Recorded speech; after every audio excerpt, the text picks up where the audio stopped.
Assalamualaikum warahmatullahi wabarakatuh. Alhamdulillahirabbil alamin, hadana li hada wa ma kunna linahtadiya laula an hadanallah. Asyhadu an la ilaha illallah wa asyhadu anna Muhammadar Rasulullah. Allahumma inni a'udzubika an adilla aw udalla aw azilla aw uzalla aw adlima aw udlama aw ajhala aw yujhala alayya. Pertama dan yang paling utama, marilah kita panjatkan puji syukur kepada Allah Subhanahu wa taala. Dialah yang menciptakan 7 lapis langit tanpa tiang, 7 lapis bumi tanpa gantungan, laut-laut yang luas membentang, gunung-gunung tinggi yang menjulang, yang merupakan keagungan tiada bandingan. Salawat serta salam semoga tetap curahkan kepada hakim tinggi anti korupsi, baginda termulia anti durhaka, is the best leader of leader, yakni Nabiyana wa Syafi'ana wa Karimana wa Maulana Muhammad sallallahu alaihi wasallam. Dan semoga kita semua termasuk dalam barisan umatnya yang mendapat naungan syafaat kelak di yaumil qiyamah. Amin ya rabbal alamin. Baiklah, saya di sini akan menyampaikan sedikit tentang ilmu dan adab pencari ilmu. Ilmu adalah ma'rifah yang diturunkan oleh Allah kepada Rasul-Nya berupa petunjuk. Ilmu adalah ibadah yang paling utama di antara ibadah-ibadah lainnya. Jadi, orang yang berilmu sangat mulia di hadapan Allah, seperti yang diterangkan dalam Quran surat Al-Mujadalah ayat 11. A'udzu billahi minasyaitonir rajim. Yarfa'illahu alladhina amanu minkum walladzina utul ilma darajat.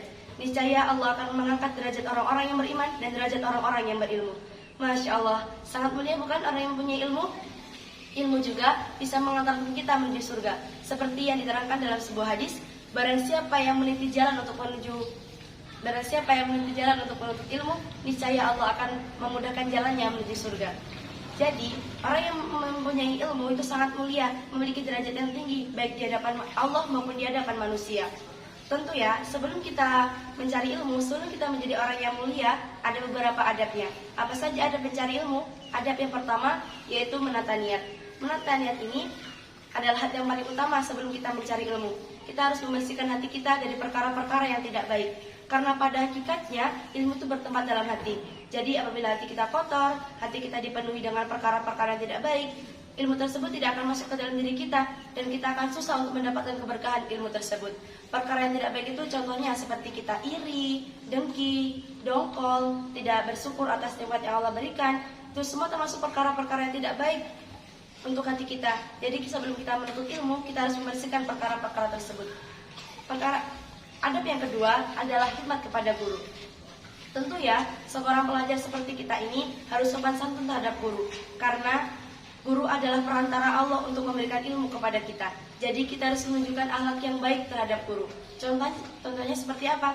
Apabila kita jalan di depannya kita menunduk, terus apabila kita bertemu kita jabat tangan, mendengarkan penjelasannya dengan baik saat dalam kelas, berbicara dengan nada yang lembut.